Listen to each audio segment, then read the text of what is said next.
수요예배 오신 여러분들 환영합니다. 온라인으로 예배드리시는 성도님들도 환영합니다.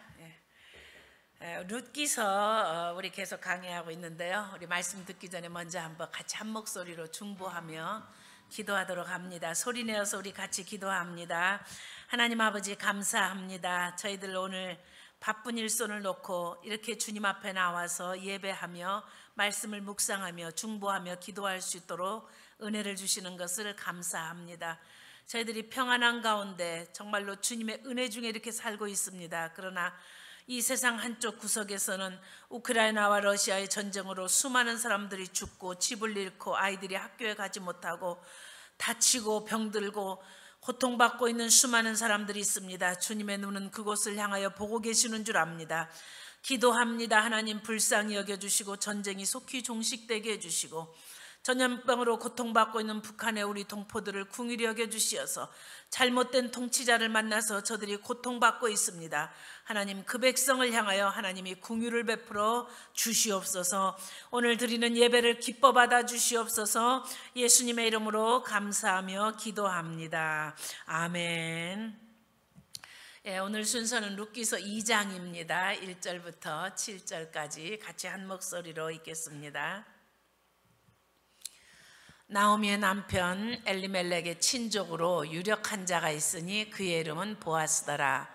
모압 여인 룻이 나오미에게 이르되 원하건대 내가 밭으로 가서 내가 누구에게 은혜를 입으면 그를 따라서 이삭을 줍겠나이다 하니 나오미가 그에게 이르되 내 따라 갈지어다 하매 룻이 가서 베는 자를 따라 밭에서 이삭을 줍는데 우연히 엘리멜렉의 친족 보아스에게 속한 밭에 이르렀더라.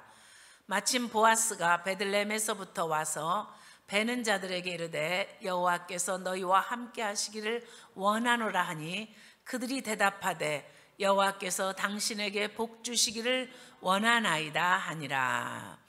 보아스가 베는 자들을 거느린 사환에게 이르되 이는 누구의 소녀냐 하니 베는 자를 거느린 사환이 대답하여 이르되 이는 나오미와 함께 모압 지방에서 돌아온 모압 소녀인데 그의 말이 나로 베는 자를 따라 단 사이에서 이삭을 줍게 하소서 하였고 아침부터 와서는 잠시 집에서 쉰 외에 지금까지 계속하는 중이니이다.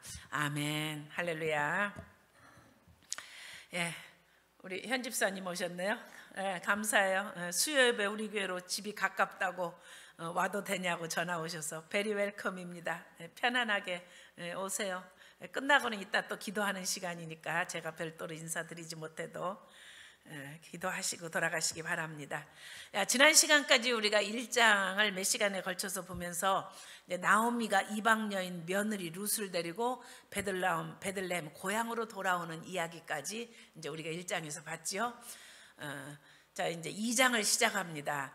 처음에 돌아왔을 때는 베들레헴이 조그마한 성읍이라고 그랬죠. 그곳에서 예수님이 탄생하신 곳이고 다윗 왕이 탄생한 곳입니다. 그런데 당시에는 아주 조그마한 마을이었기 때문에 나오미가 돌아왔다 그러니까 온 베들레헴 성 안이 다 떠들썩할 정도로 이제 여인들이 나와서 환영하고 그랬다. 이제 보리 추수 시작할 때 돌아왔다. 이제 그런 얘기까지 이제 했습니다. 자, 그런데 처음에 돌아왔을 때는 먼 길을 걸어서 다른 나라 땅에서부터 돌아왔으니까 사람들이 먹을 것도 주고 그랬겠지요. 고향 동네 인심에. 그러나 이제 언제까지 그것만 바라고 있겠어요? 이제 스스로 자립을 해야 되니까 룻이 이제 제가 추수 때가 되었으니까 이제 추수밭에 가서 이삭을 줍겠습니다, 어머니. 그래, 그렇게 해라. 그래서 이제 하나님이 좋은 만남을 주셔서 제가 그 밭에서 저에게 은혜를 베풀어서 줍게 해주는 사람이 있었으면 좋겠습니다. 그러고 이제 이삭을 주스러 가는 이야기가 이제 시작이 되는데 2장 1절부터 시작을 하면서 아직 보아스라는 인물이 등장을 안 했거든요. 룻이 이제 보아스의 밭에 우연히 보아스의 밭에 가서 이삭을 줍는 이야기가 나옵니다. 그리고 보아스가 때마침 이제 아마 오후 늦은 시간쯤 추수로는 얼마나 했나 보려고 이제 나온 것 같아요.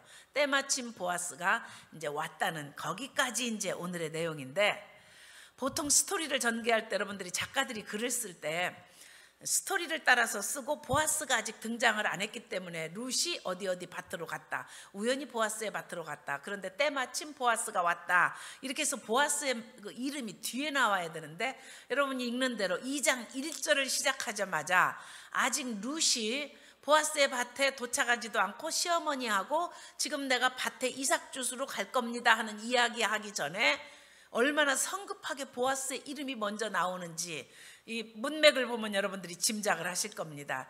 나오미의 남편 엘리멜렉의 친족으로 유력한 자, 부자라는 뜻이죠. 능력 있는 사람이라는 뜻이죠. 유력한 자가 있으니 그의 이름은 보아스더라.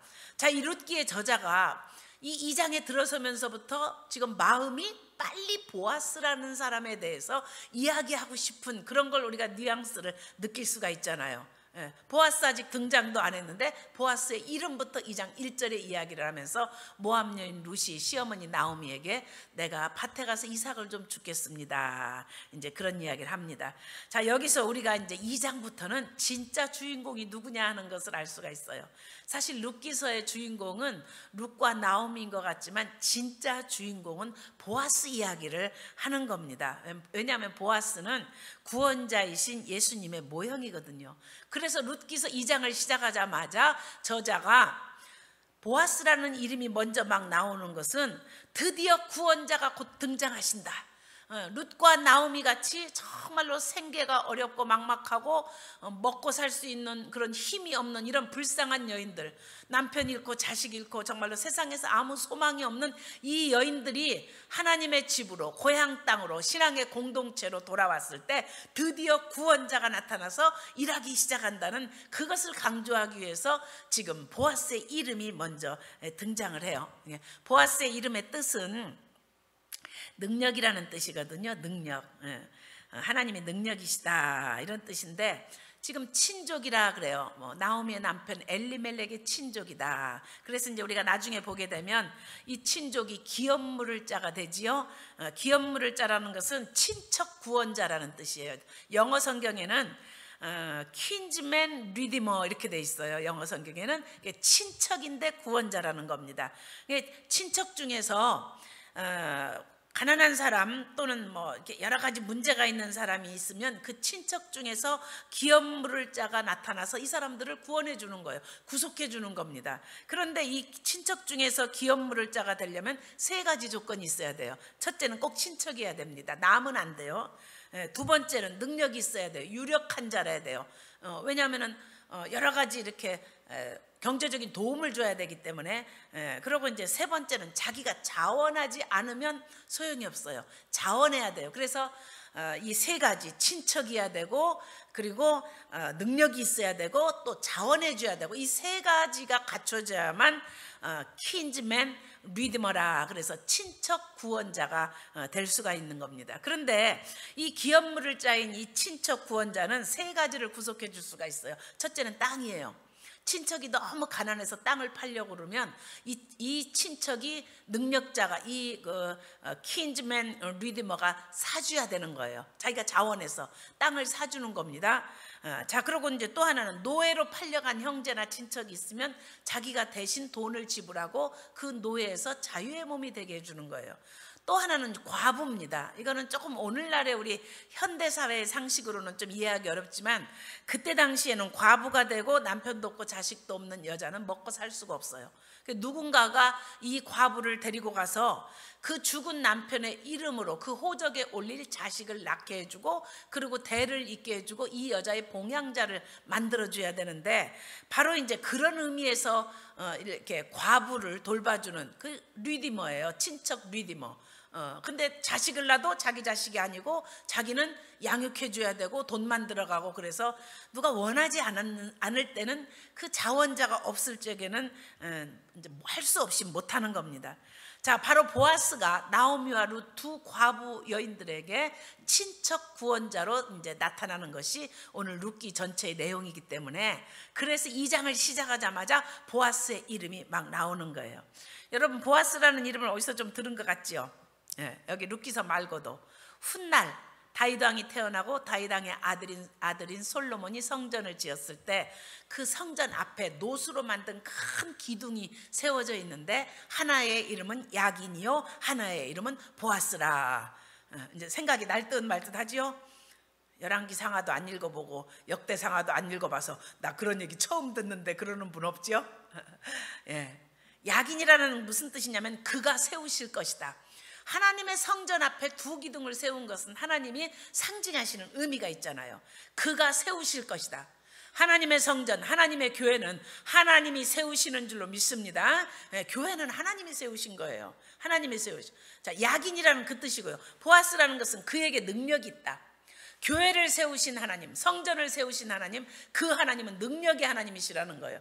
그래서 하나님의 교회는 하나님이 세우시고 하나님의 능력으로 함께 하시는 것이 하나님의 교회인 줄로 믿습니다. 그래서 우리가 교회를 섬길 때, 교회를 딱 들어갈 때 성전 입구에 뭐가 있어요? 두 기둥을 볼 때 이건 야긴이고 이건 보아스야. 하나님이 이렇게 이름을 주신 것을 보면 깨달아야 되잖아요. 오늘날의 크리스찬들도 마찬가지입니다. 하나님의 교회로 올 때, 예배드리러 올 때, 하나님의 교회를 섬기러 올 때 우리가 그 두 기둥을 연상해야 되는 거예요. 아, 교회는 사람의 집단이 아니야. 사람이 세운 것이 아니라 하나님이 세우셨어. 주님이 피 흘려 값주고 사신 주님이 세우신 교회야. 교회는 사람의 능력으로 운영되는 것이 아닙니다. 사람의 지혜로 운영되는 것이 아니에요. 하나님의 능력으로 세워지고 하나님의 능력으로 이끌어가는 것이 교회인 줄로 믿으시기 바랍니다. 그래서 우리가 하나님의 교회를 섬길 때 항상 야긴, 보아스, 하나님이 세우셨고 하나님의 능력이 이곳에 함께 하신다는 것을 철저하게 생각해야 돼요. 그래서 우리가 교회를 섬길 때 겸손할 수 있는 겁니다. 겸손할 수 있는 거예요. 목사가 설교하는 거 하나님의 능력이 없어도 되는 거 아니에요. 저는 맨날 토요일마다 설교하고 수요일마다 설교하고 준비할 때 항상 고백하는 게 있습니다. 성령님이 붙잡아 주시지 아니하시면 저는 이 산에 서서 1시간도 설교할 수 없습니다.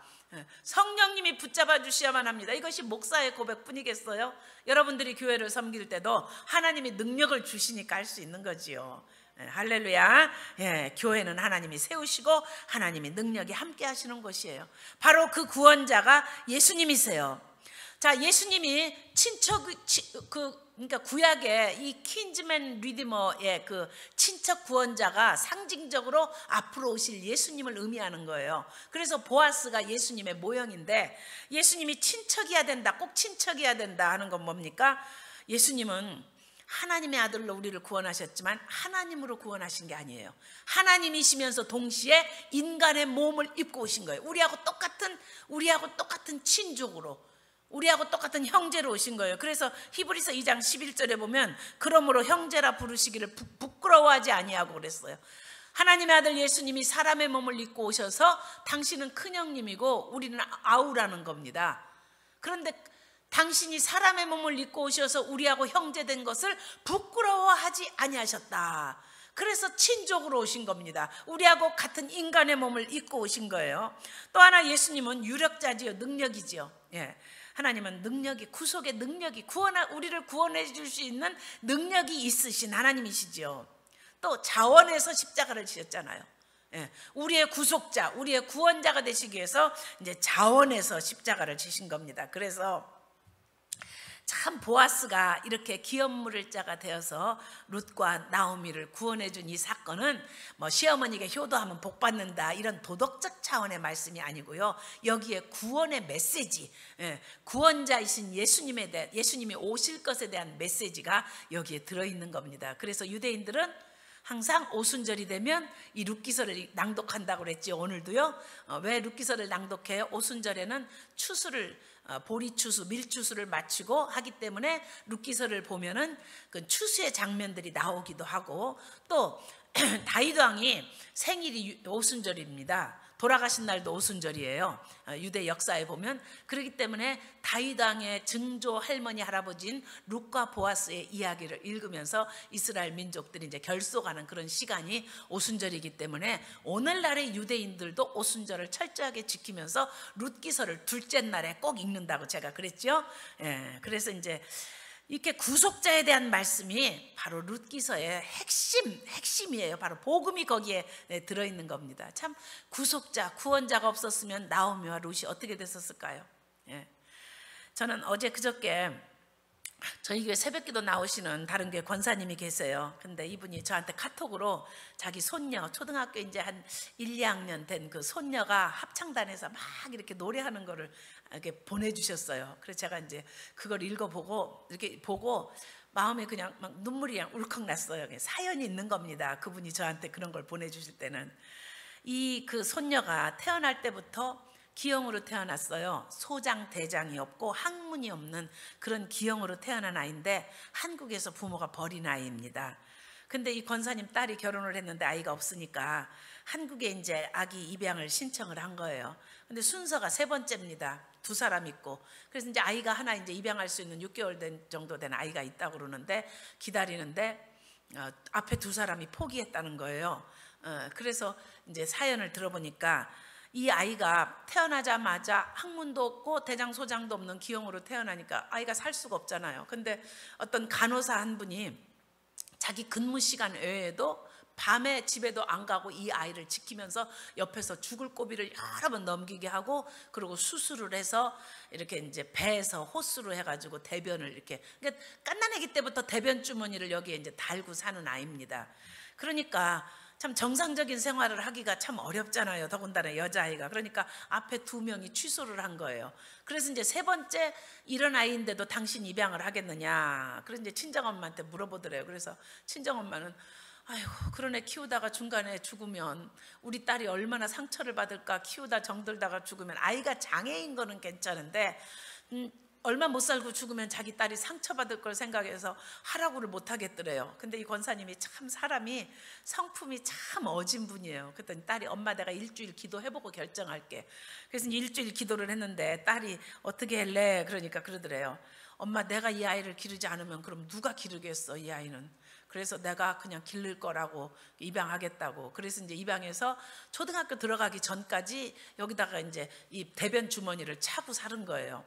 한 번도 학문으로 변을 본 적이 없는 아이입니다. 근데 이제 의학이 많이 발달했잖아요. 그리고 초등학교 들어가면 여자애가 이제 크는데 대변 주머니 옆에 차고 다니는 것도 그렇고 그래서 이제 아이를 수술을 이렇게 했어요. 그래서 뭐 12지장하고 뭐 어떻게 연결을 해서 인공 그 괄약근 해가지고 인공 항문을 만들어가지고 했는데 태어나서 한 번도 학문으로 변을 본 화장실에 가서 변을 본 경험이 없는 아이기 때문에 이게 굉장히 훈련이 필요하대요. 그래서 이 권사님이 나한테 어느 날 제가 이렇게 지나가다가 이제 새벽 예배 끝나고 이렇게 뒤에 이제 불 끄러 가다가 권사님 혹시 무슨 기도 제목이 있으세요? 그랬더니 아이고 제가 기도 제목 있는데 물어봐 주셔서 감사해요. 그러면서 우리 손녀가 수술을 해요. 기도해 주세요. 무슨 수술을 해요? 그랬더니 이제 사연을 간단하게 얘기를 하셔서 제가 이제 기도를 했거든요. 그랬는데 이 아이가 정말 훈련을 잘 받아가지고 인공 그 괄약근으로 인공 항문을 만들었는데 훈련을 잘해서 지금은 대소변 보는데 정말 대변 보는데 아무 문제가 없고 너무나도 밝게 믿음으로 잘 자라가지고 막 합창을 하는데 아이가 그냥 동양 아이가 막 열심히 이렇게 하는 걸 보면서 내가 그 사진을 보면서 야, 이 아이가 만약에 이 양부모를 만나지 못했다면 지금도 살아있을 수 있었을까? 이 아이가 어떻게 됐었을까? 내가 그 생각이 들으니까 너무너무 감사하잖아요. 사연을 알고 보면 여러분 눈물이 안 날 수가 없는 거예요. 자, 바로 이 양어머니가, 이 양부모가 이 아이의, 내가 이름은 말 안 할래요. 이 윗동네 살아. 이 아이의 구속자잖아요. 구원자잖아요. 정말 긍휼의 마음이 있는, 우리가 그 룻기서에서 배우는 게 뭐예요? 헤세드라고 그랬죠. 룻기서의 중심 사상이 헤세드, 정말 자비, 긍휼, 이 긍휼의 마음이 있는 이 크리스찬 부모를 만나지 못했다 그러면 이 아이가 어떻게 됐겠어요? 정말. 그래서 저는 이 그 정말 보아스라고 그러는 구속자, 이 킨즈맨 리디머, 친척 구속자를 만나지 못했다 그러면 룻과 나오미가 얼마나 비참하게 일생을, 오늘날처럼 뭐 이렇게 뭐 직장이 있다거나 뭐 여자들이 어떻게 생계 대책을 할 수 있는 시대가 아니잖아요. 남자가 없으면 굶어 죽습니다. 구걸할 수밖에 없고 밭에 가서 남의 이삭을 줍고 살 수밖에 없는 정말 생계가 어려운 그런 여인들인데, 이따가 이제 제가 이야기를 할 테니까 여러분 룻이 얼마나 복받은 삶을 살았는지 성경에 안 나오는 거 그런 거 이제 얘기해 줄 테니까 이따가 한번 들어보세요. 참 저는 그래서 이제 새벽기도 오시는 권사님, 나 오늘 새벽에도 그분 와서 기도하면 그냥 이렇게 내가 마음으로 당신은 목사보다 훌륭한 분이십니다. 그리고 내가 마음으로 이렇게 존경해. 그분이 공부를 많이 한 분도 아닙니다. 부자도 아니에요. 미국 오셔서 정말 영어도 못하는데 조그마한 햄버거 가게를 하시면서 평생 남편하고 정말 두 부부 몸으로 때워서 그렇게 살으신 분이에요. 미국 오셔서 예수 믿으셨어요. 그런데 집에 가면 그렇게 녹초가 돼서 정말 힘들게 일하고 집에 가면 아이들한테 밥도 제대로 못 챙겨주고 아이들한테 해주는 게 아무것도 없었대요. 그런데 저녁에 자기 전에 꼭 가정예배, 얘들아 같이 기도하고 가정예배 드리고 자자, 그거는 했대요. 그런데 그렇게 했으니까 그 딸이 그 헤세드의 마음을 가진 그런 훌륭한 크리스찬으로 성장을 한 거잖아요. 그래서 저는 이 나이 드신 권사님이, 이 할머니는 정말 자식들을 명문대학에 보낸 것보다도 더 자랑스러운 엄마다. 자녀에게 그런 인성과 그런 신앙을 가진 딸로 자식을 키웠으니까 정말 훌륭한 어머니다. 난 정말 존경스러워서 새벽에 매일 요새도 그분 보면 내 마음에서 이렇게 기쁨이, 그분 얼굴을 보는 걸로 그냥 내가 하루 아침을 시작하면서 내 마음에 기쁨이 있는 거예요. 여러분 그게 크리스찬의 모습이잖아요. 우리가 다른 사람 앞에서 우리가 믿음 좋은 것처럼 막 교회 봉사 많이 하고 헌금 많이 하고 교회 와서 큰 소리 뻥뻥 치고 막 바른 말하고 그런 거 예수 잘 믿는 거 아니잖아요. 삶 속에서 헤세드의 마음, 정말 주님의 마음이 그 엄마로부터 자식들에게 흘러가고 또 그 손녀에게 흘러가고. 아이고, 나는 생각만 해도 오늘 여러분들 이 그냥 간증만 듣고 가도 오늘 여러분들은 수지 맞은 거야. 그냥 헤세드의 마음이 그냥 우리에게 흘러오잖아요. 그렇죠? 예.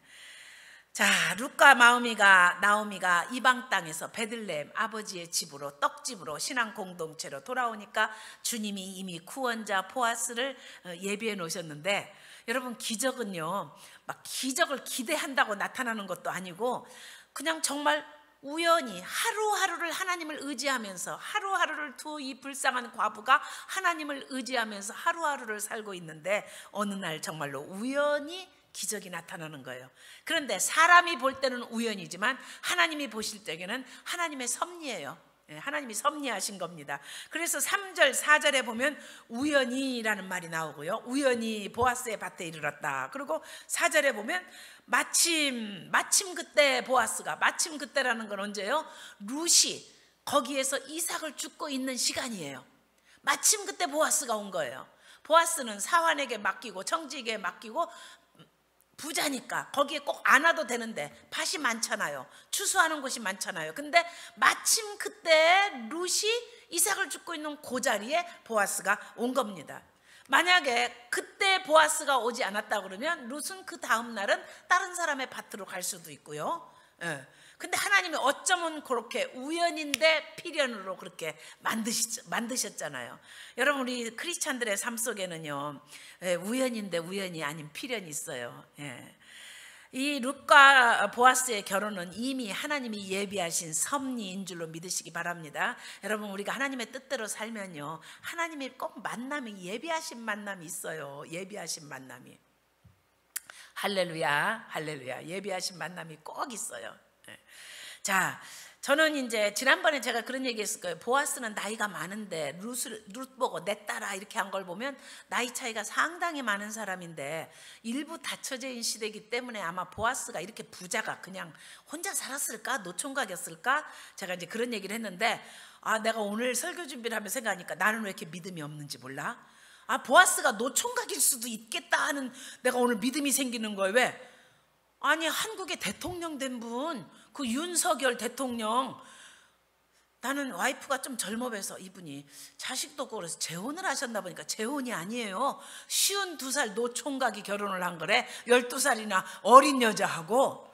그래서 내가 그거를 듣고 나니까 그래. 그렇다고 그러면 하나님이 보아스를 노총각으로 그냥 두셨을 수도 있겠다. 보아스가 한 40 중반의 노총각이고, 이 룻이 뭐 아직 20대가 못된 뭐 과부라고 한다고 할지라도 뭐 하나님께서 뭐 이 짝을 못 지으실 이유가 뭐 있나. 그래서 내가 오늘 믿음이 조금 더 생겨가지고, 보아스가 노총각이어도 괜찮다. 하나님이 다윗 왕의 증조부모를 아주 아마 하나님이 그렇게 하셨을 것 같다는 믿음이 내가 지난 시간하고 좀 달리 좀 더 생겼어요. 왜냐하면 위에 또 이렇게 본처가 있고 후처로 들어가면 시집살이잖아. 근데 하나님이 그 이방 여인 룻을 시집살이 하게 안 하시고 본처가 되게 하지 않으셨을까. 성경에 안 나오는 거를요 내가 하루 종일 이렇게 생각을 하는 거야, 나 혼자. 결혼은요 두 사람이 만나서 행복하게 살으라고 하나님이 그것만 갖고 결혼시키신 거 아니에요. 하나님은 이 보아스와 룻의 결혼을 통해서 하나님이 앞으로 그 후손대에 가서 다윗 왕을 태어나게 하셔서 한 나라를 세우시고자 하시는 하나님의 계획이 있는 겁니다. 그리고 그것뿐이에요. 예수님이 그 후손으로 오시게 해서 온 인류를 구원하시고자 하시는 하나님의 플랜이 있는 거예요. 그래서 룻과 보아스가 결혼해서 오벳을 낳았고, 오벳은 이새를 낳았고, 이새는 다윗 왕을 낳았고, 다윗 왕의 후손으로 예수님이 오시고. 자, 룻하고 보아스하고 뭐 깨가 쏟아지게 금실이 좋게 살았느냐? 이것보다 더 중요한 게 뭐예요? 하나님의 역사가 그들 가문을 통해서 이어진다는 거예요. 오늘날 많은 젊은 부부들을 보면 제가 좀 안타까운 게 있어요. 남편이 나한테 잘해주냐? 와이프가 나하고 뭐 성격이 맞느냐? 그게 그렇게 여러분 신앙생활하고 보면요 부부가 만나서 사는데 그게 그렇게 목숨 걸 만큼 중요한 일이 아니에요. 우리 부부 금실 좋게 살아야지, 우리 행복하게 살아야지. 그래요. 둘이서 행복하게 살고 인생 그걸로 끝나면 무슨 의미가 있는 건데요. 조금 힘들어도 우리 가정을 통해서 내가 당대에 다 복을 받지 못했다고 할지라도 내 후대를 통해서 하나님이 하실 플랜이 있고 계획이 있으면 되는 거잖아요. 그렇죠? 할렐루야. 그렇게 해서 우리가 한 크리스찬들의 결혼과는, 우리가 이제 우리의 결혼의 목적은 행복이 아니고 거룩이다 이런 말을 많이 하는데 옳습니다. 우리가 거룩한 삶을 사는 것이 결혼의 목적이지만 저는 조금 더 멀리 보면 나 한 사람 믿음으로 사는 것도 중요하지만 내 다음 세대, 또 다음 세대, 다음 세대에 가서 하나님이 나라를 살리는 인물이 나오게 하시고 인류를 살리는 인물이 나오게 하시는 이런 플랜 속에 룻과 나오미가 결혼을 한 거잖아요. 그러니까 그냥 노총각하고 청산과부라고 해둡시다. 그런데 자, 저는 이제 그래서 이 나오미와 룻의 그 개인사를 보면 그들은 참 슬픈 여인들이지만 그들도 천국에 가서 보니까 하나님의 섭리가 다 이해가 됐잖아요. 마치 아브라함이 천국에 가서 보니까 아들 이삭을 잡아 바치라고 하신 하나님이 이삭이 앞으로 모리아산 예수님이 십자가에 달려 죽으시는 그 자리에서 예수님의 모형으로 그렇게 이삭을 바치라고 했구나. 이것은 아브라함은 살아 생전에는 깨닫지 못했지만 아브라함이 죽은 다음에 깨달았다고 그랬죠. 그러니까 아브라함이 어떻게 했어요? 그때 깨닫고 천국에서 예수님을 만나서 언제 그날이 옵니까 하고 기다렸다고 그러죠. 요한복음에 보면 예수님이 그러잖아요. 아브라함이 나의 때 볼 것을 보고 기뻐하고 즐거워했다. 그래서 네가 아브라함을 보았느냐? 그러니까 예수님 뭐라고 그러세요? 아브라함이 나의 때 볼 것을 보고 즐거워했다. 참 그래서 천국에 가서 하나님의 섭리를 깨달은 겁니다. 때마침 보아스가 왔어요. 자, 말씀을 마무리하면서 저는 룻과 보아스가 어떤 성품의 사람들인가 하고 좀 봤어요. 룻은 아침부터 와서, 이른 아침부터 와서 낮 시간에 얼마나 뜨겁습니까? 그래도 하루 종일 이삭을 줍는 거예요. 왜? 누구를 봉양하려고? 시어머니를 봉양하려고 온종일 허리를 펴지 않고 잠깐 집에서 쉬었다는 건 뭐냐면 루각이에요. 집에 갔다 왔다는 이런 뜻이라기보다 거기에는 좀 그늘이 있는 그런 루각에서 쉬었고 계속해서 일을 하는데 얼마나 성실하게 열심히 일을 하는지 모든 사람들의 눈에 저 어린 정말 여자가 열심히 일하는구나 하는 것이 보인 겁니다. 그래서 농장 관리인인 사환이 보아스가 와서 저 사람은 처음 보는 사람인데 누구냐? 이 동네 사람이 아니네. 내가 처음 보는 소녀인데 소녀라고 한 거 보니까 나이가 꽤 젊은 거예요. 저 소녀는 누구냐? 내가 처음 보는 사람인데. 그러니까 소문 들으셨잖아요. 엘리멜렉의 그 며느리입니다. 죽은 엘리멜렉의 며느리입니다. 자, 그렇게 해서 이제 칭찬을 합니다. 그 사환이 룻에 대해서 성실함을 칭찬해요. 만약에 룻이 하루 종일 일하지 않고 중간에 뜨겁고 힘들다고 가버렸다고 그러면 오후 늦게 선선할 때 나온 보아스를 만날 수 없었을 거지요. 자기가 있는 위치에서 최선을 다해서 성실하게 하고 있을 때 하나님께서 구원자를 보내셔서 만나게 하시고 도와주신 겁니다. 그래서 보아스의 마음에 그렇게 열심히 일했다는 것을 보고 시어머니를 봉양하기 위해서 열심히 했다는 것을 보고 이제 헤세드의 마음이 생긴 겁니다. 자, 여기서부터 제가 이야기하는 것은 이제 제가 좀 상상하는 것을 이야기하고 또 성경에 근거해서 상상하는 겁니다. 보아스가 누구의 아들이라고 나와요? 성경에 보면 여리고성의 기생 라합의 아들입니다. 기생이라고도 하고 창녀라고도 번역합니다. 천박한 직업을 가진 여인입니다. 그때 당시에 여자들이 먹고 살 수 있는 방법이 그런 방법 외에 다른 것이 없어요. 회사도 없고 공장도 없습니다. 농자도 없고 굶어 죽으면 가족들의 생계를 위해서 할 수 있는 것이 기생, 창녀, 이것밖에 여자들이 가질 수 있는, 집 밖에서 가질 수 있는 직업이 없던 시대라는 것을 우리가 조금 생각하면 좋겠어요. 근데 살몬과의 사이에서 났다. 살몬은 누굽니까? 유다 지파 중에서 살몬은 여리고성을 정탐한 정탐꾼 중에 한 소년이지요. 한 청년이지요. 그래서 이 기생 라합의 주막으로 피신했다가 기생 라합이 이스라엘 하나님 여호와에 대한 소문을 듣고, 그리고 지혜로운 여자라서 이제 여리고성은 망한다. 그리고 이스라엘이 이곳을 들어올 것이라는 것을 알고 그 두 청년을 숨겨줘서 이제 나중에 피신시키잖아요. 자, 그래서 빨간 줄을 이제 성벽에다 매달아 가지고 여리고성이 다 망하고 다 죽을 때, 짐승까지라도 싹 진멸할 때 이 라합의 가족만 구원받았지요. 자, 아무리 그렇다고 할지라도 이스라엘 사람들은 이방 사람들을 개, 돼지처럼 취급하고 사람으로 취급하지 않은 그 시대에 이 살몬이 라합하고 결혼하겠다고 가정에서 그렇게 이야기할 때 많은 사람들이 아마 반대했을 겁니다. 쉽게 얘기하면 옛날 우리 조선시대 대감집 아들이 아주 쌍놈, 머슴, 그것도 아주 천민의 집안 딸과 결혼하겠다고 하는 것보다도 더 파격적인 그런 결혼이에요. 집안에서 좋아했을 리가 없습니다. 아마 집안에서 이렇게 이야기했을지도 몰라요. 야, 그래, 여리고성에서 그 적들의 손에서 너를 감춰줬다고 하면 은혜를 갚아라. 근데 꼭 결혼해야만 되겠니? 결혼하지 말고 그냥 물질로 도와주고 그 사람들을 후원해주면 은혜 갚는 거지. 꼭 그 여자하고 직업도, 과거 직업 출신도 그런 여자하고 네가 꼭 결혼해야겠니? 그래도 살몬이 끝까지 의리 있는 남자이기 때문에 라합과 그 가족들을 가족으로 받아들이는 거예요. 왜냐하면 이스라엘의 공동체 안에, 이방인이 공동체 안에 들어와서 산다는 것이 결단코 쉽지 않은 일이라는 것을 알기 때문에 이 살몬의 마음 가운데 헤세드의 마음, 긍휼의 마음이 있는 겁니다. 그래서 그 이방 여인 이제 라합을 자기 아내로 삼았지요. 자, 저는 이제 지금부터는 이제 제가 상상한 거예요. 제가 사춘기에 성령 받기 전에 아주 소설책을요, 명작부터 시작해서 막 온갖 소설을 다 읽었는데 그 중에 많은 것들은 연애 소설도 있었어요. 그래서 제가 연애 소설을 많이 읽어서 이런 결혼이나 연애 얘기가 나오면 상상력이 뛰어납니다. 성경에 안 나와 있는 걸 얘기할 테니까 여러분들이 들어보세요. 보아스는 어려서부터 자기 엄마가 여리고 성에서 이방 여자가 이제 결혼했잖아요. 그러니까 자기 엄마가 라합이 집안 어른들한테, 집안 친족들한테 은근히 이방 여자라고 취급받지 못하는 거 보고 자랐을 겁니다. 또 동네 여자들이 우물가에 가도 아이고 저 여자는 창녀 출신이래, 기생 출신이래, 아이고 그리고 이방 여자래, 그러면서 얼마나 많은, 지금도 여자들이 입방아가 많아요. 남자보다 여자들이 우물가에 그냥 가십도 좋아하고, 오늘날 공부 좀 하고 대학이나 졸업했다는 여자들도 그냥 가십거리 있으면 배운 여자나 못 배운 여자나 박사도 소용없어 그러는데, 옛날 그 시절에 동네 우물가에서 여자들이 얼마나 입방아 쪘겠어요. 아이고 어떻게 저런 여자가 그 양반집하고 결혼을 했는지 몰라.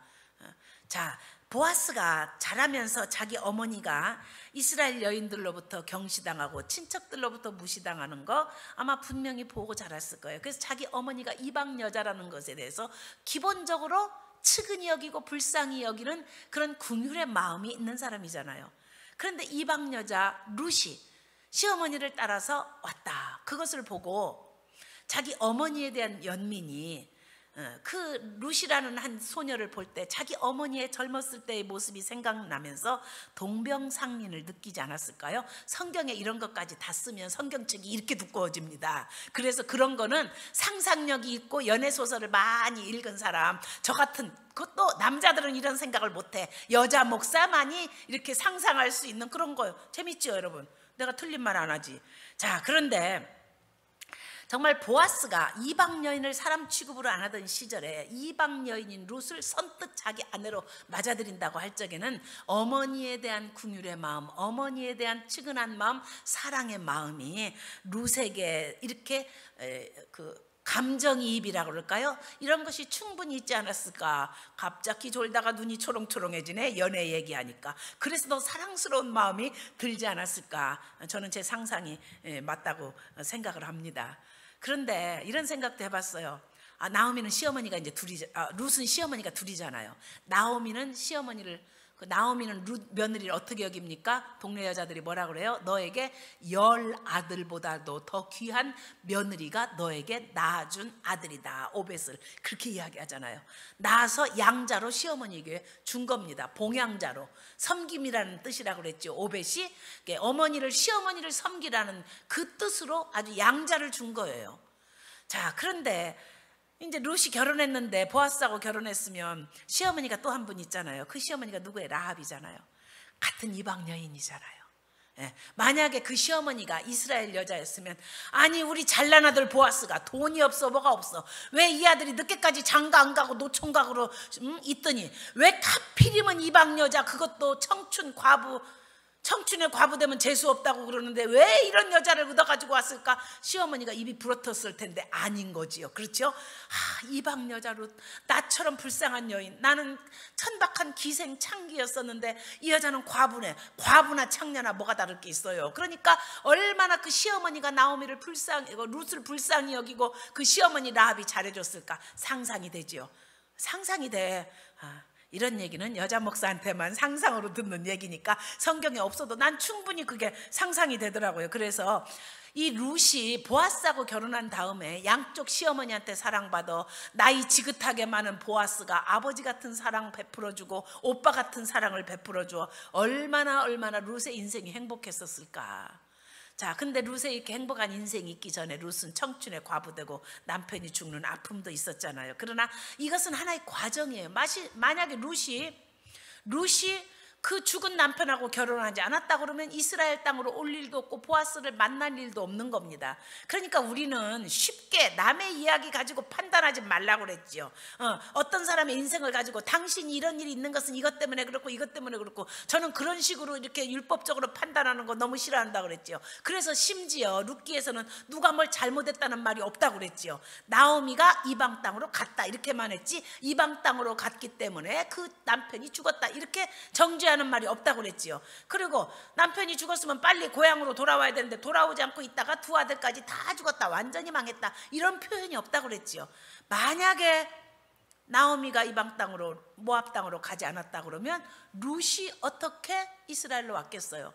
그러니까 우리가 쉽게 남의 인생 가지고 옳고 그른 잣대를 가지고 흑백 논리를 가지고 남의 인생이든 내 인생이든 그런 식으로 하면은, 하나님은요 악도 선용하시는 하나님, 우리의 고난도 유익하게 하시는 하나님, 합력해서 선을 이루시게 하나님, 과부가 된 것도 생각해보면 축복이 된 거예요.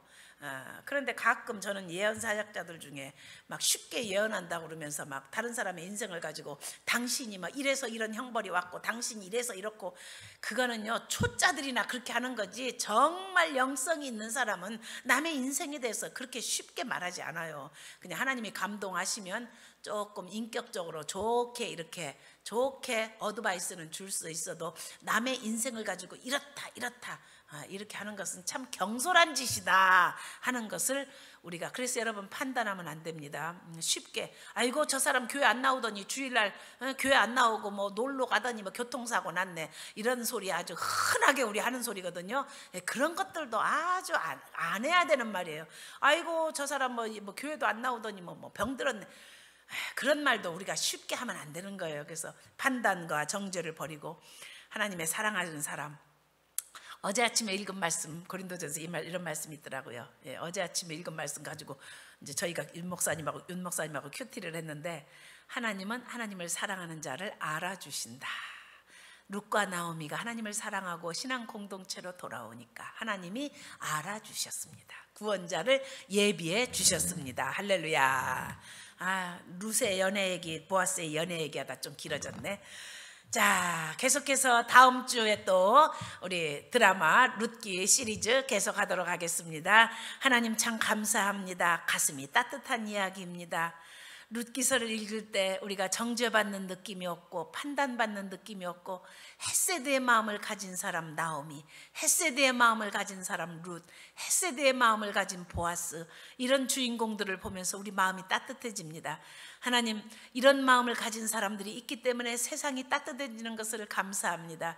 특별히 오늘 제가 우리 김 권사님에게 손녀 이야기를 나누겠다고 이야기를 했습니다. 하나님, 우리 새벽기도 나오시는 권사님의 손녀를 다시 한번 축복합니다. 구속자인 그런 양부모를 만나서 이 아이가 이렇게 정말로 기형으로 태어났지만 아름다운 정말로 아이로 성장한 것을 감사합니다. 키가 자라고 믿음이 자라면서 아름다운 처녀가 되어서 룻과 같이 복을 받는 그런 딸로 성장하도록 이 간증의 주인공인 그 어린 아이를 축복하여 주시옵소서. 하나님, 헤세드의 마음으로 사는 크리스찬들의 모습을 보면서 하나님, 우리들이 참으로 살아계신 하나님, 정말로 주님의 성품을 저희들도 닮아가게 하여 주시옵소서. 감사합니다. 예수님의 이름으로 기도합니다. 아멘. 주기도문함으로 예배 마치시고 우리 계속해서 이어서 중보기도 합니다.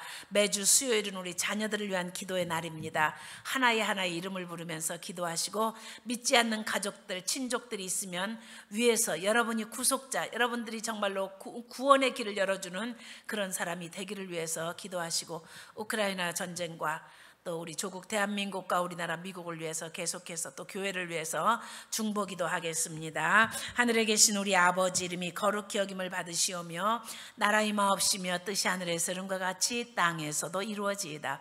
오늘 우리에게 일용할 양식을 주시고 우리가 우리에게 죄진 자를 사하여 준 것 같이 우리의 죄를 사하여 주시고 우리를 시험에 들게 하지 마시고 다만 악에서 구하시옵소서.